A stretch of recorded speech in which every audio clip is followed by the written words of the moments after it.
Gráinne agus fáilte seachadí Déan. Smis Gráinne agus inniu tá mu chun Clog dhéanamh. Seaúpla ceann rinne me níos luche agus tá siad thó éasca le Déan. Ní le cúpla rud a tastal, bé rint glú a tastal, paintna, popper date, carta down, plotí den tas popper, foscíní, scúd nuró agus sama dréile tasú. Is fá an plot a popper agus fá scúbín agus puchta le an chóg a rathú. Tá mi sé gáil an da glasifica agus má chun an rud a fád a rathú seach mar seo. Chun paint ar an ar fád mar sin. Sílim aon das máile befica. Ach sílim go an da glas breáláid ar seaas se amach. Is mar sin. Agus bé ar ágal fá cúpanú mat freisin le trimú, mar tógann se písa fád ar paint trimú. Mar seo. Bálach fá timppel. Mar sin. Agus má gála sinna ágála fá cúpanú mat le trimú. Mar seo. Is an dálín cá mu na hifrecha dhéanamh.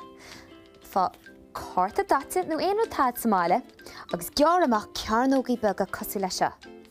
Agus freisin sin cínta go duine cíns fásta leat agsú gear amach. Agus amach an uibheacha a haint arb seo. Mar seo. Mar sin. Is cá tú uibhear a híam sus go dtí a dóí a dhéanamh. Agus tá sé sinna fad an tam sa hána hain, agus breanú siad rud a cíns cosú lei seo. Lecin tip? An éasca le Déan. Mar sin, cum is réamú síos. Tá plot a seo ceann a rinne me níos luche tá trimí. Cum is réamú síos ó híon go dóíag. Fá beganín glú agus scúbín. Agus tosa ráid réamú. Tóg sé seo písín beag fádach. Is fiú a dhéanamh. Is an uibhear a híon. Uibhear a dó. Uibhear a trí.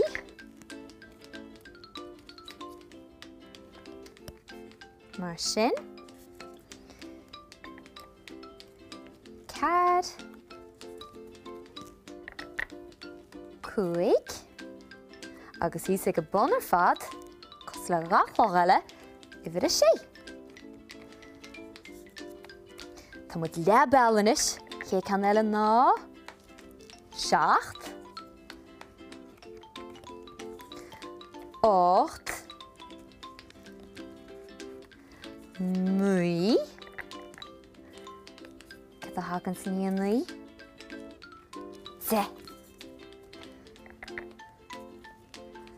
Péad a fácaí, íneag, agus an ceann mór hús ar mhar uibhear a dóéag. Agus nuirt siad a fad gréamí síos breanú se cosú lei seo.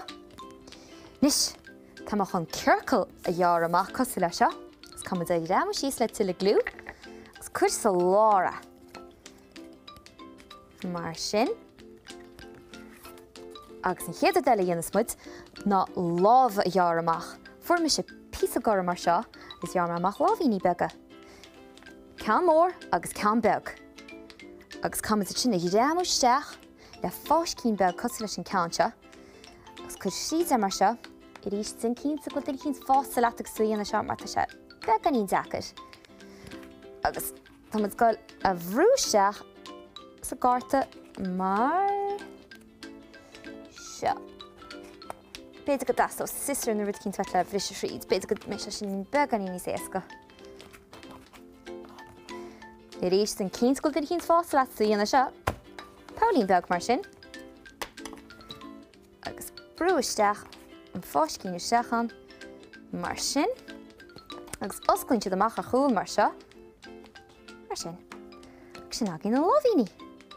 Agus fíle an am a heiceáil agus an lámhachar san náid ceart. Agus tá sin dhéanamh. Fíle seaas san na chair leis go maith mar an miise leis na cuite seo. Agus bitún an na chlog a chrucha. Chá sin plí lei sin. Sin agé a cháirte. Slán go fáilí.